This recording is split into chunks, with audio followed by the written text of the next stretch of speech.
Aloha y'all on this lazy Sunday afternoon. I have a jam-packed video for you today, sharing some of my favorites and some new experimental recipes. But they all come together for the perfect bento lunch for my husband. So what you will find in this episode is you will find an easy 10 to 12 minute max, simple furikaki baked salmon. 3 ways to prepare king oyster mushrooms. Easy, simple, easy peasy, quick 1 to 2 minute steamed carrots. A delicious, I don't know if you've seen those videos where it's like, sometimes you want to just eat a whole cucumber.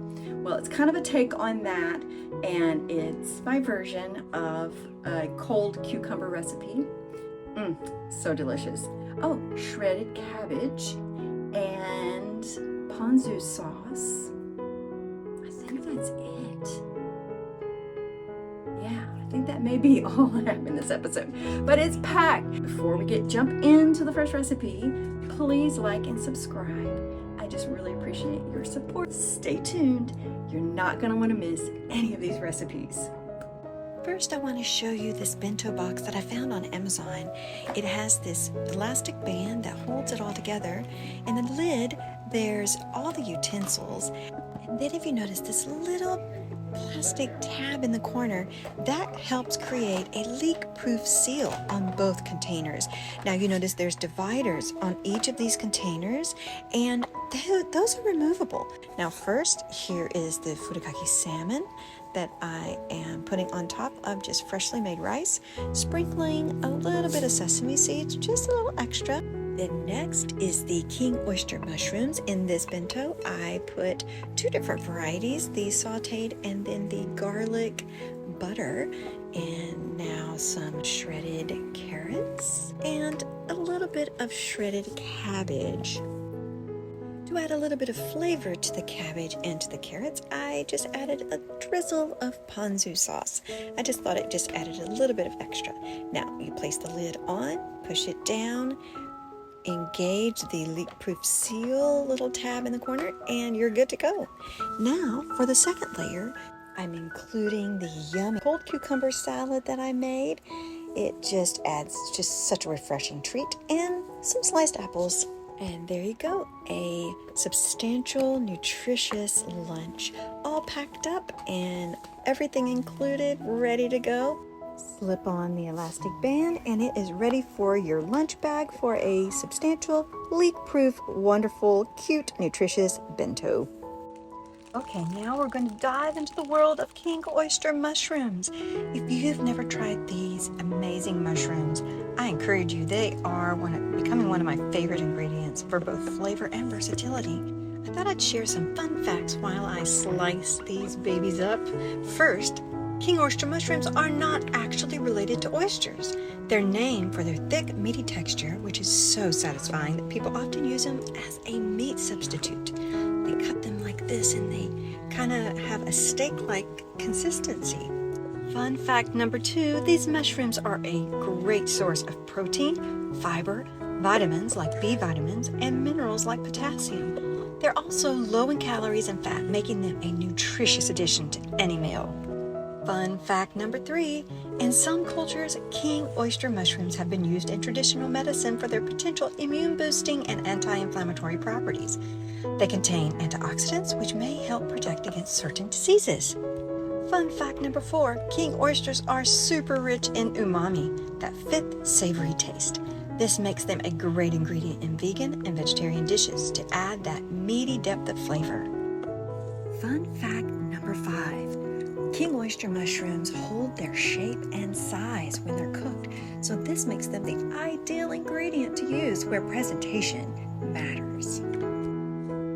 Fun fact number 6, they have a long shelf life.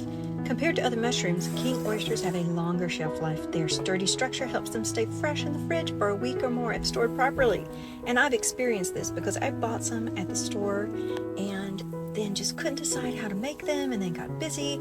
And these things, they are not like regular mushrooms where, they get kind of soggy or kind of, rubbery. They were exactly how I first bought them.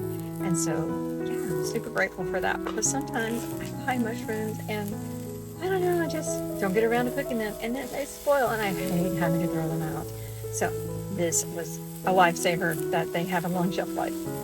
So the first way that I am showing you how to prepare these is I just sprayed a pan with some oil, just a little bit, doesn't require a lot, and I'm just sauteing these meat-like slices. You know, I didn't cut it very thick, but yeah, you just saute them and just kind of move them around in the pan until they are tender and ready to be consumed. So just remove them onto a plate, and then bada bing bada boom, they are yummy yummy, just plain. These have no seasoning on them, and they're scrumptious. I just love them. Now here is the second way. I cut them in a little bit smaller slices. I just took my slices that I previously cut and cut them into smaller slices. I'm just going to scooch them over to one side of the pan, and I'm going to add some butter and a little bit of minced garlic into my pan. And I'm just going to make buttered garlic mushrooms. Yum.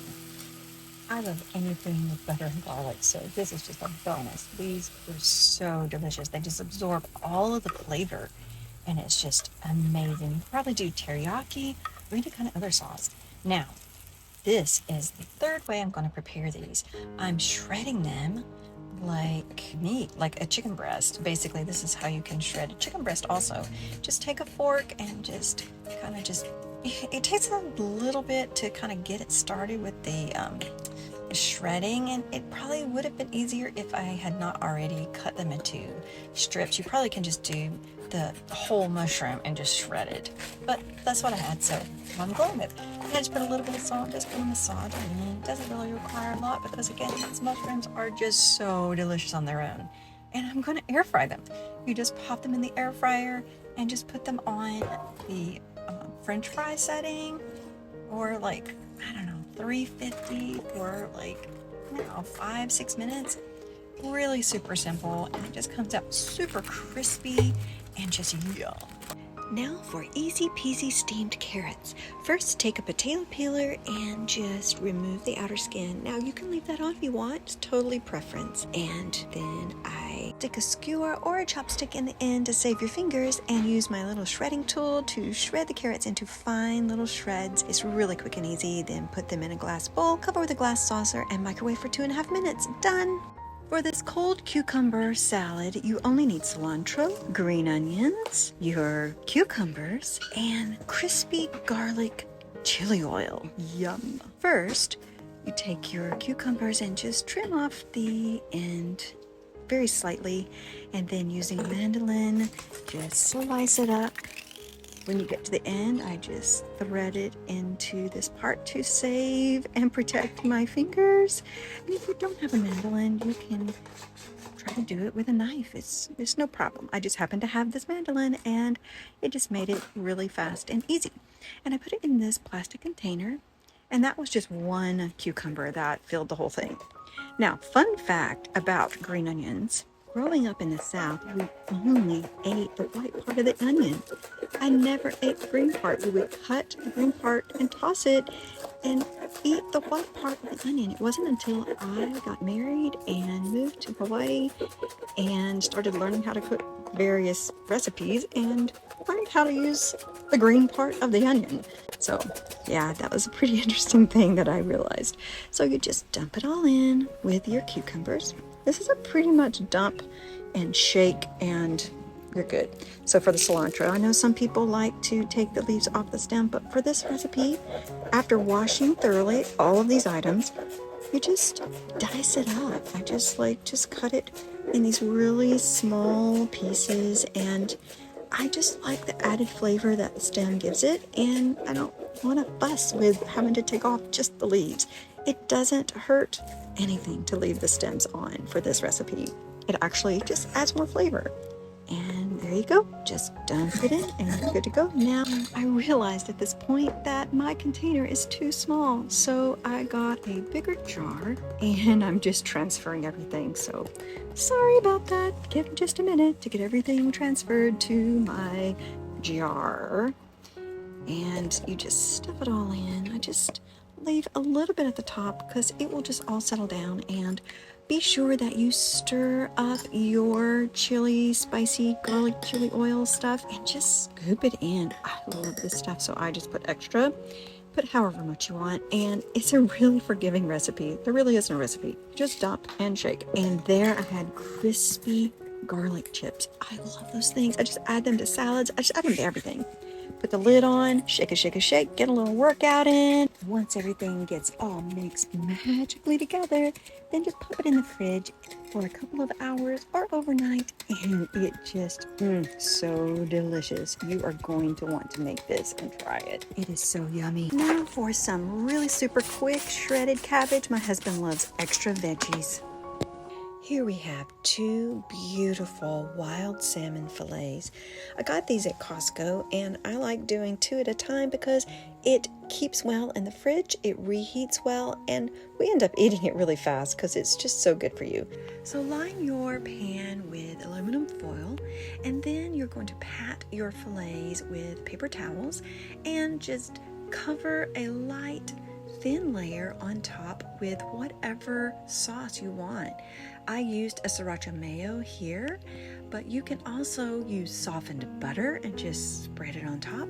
You can use regular mayo, you can use ranch dressing, although I think ranch may be a little too strong for this particular recipe, but hey, might as well try it. I haven't tried it before, but my family likes sriracha mayo, so I usually do this or butter. And then you want to sprinkle on a kind of pretty significant layer of furikake, and this will just give it just this incredible, I don't even know how to describe the taste. I probably should look up some new descriptive words because I'm finding that I'm having a hard time describing taste. I just love this seaweed mixture. Pop it in the oven on broil for 10 to 12 minutes, and that's it. And voila, you have beautifully cooked, perfectly tender salmon fillets that are so good for you. To finish it off, I put unagi sauce here, but sometimes I just put plain teriyaki sauce, and it is so delicious. Sincerely, Dawn. Mwah.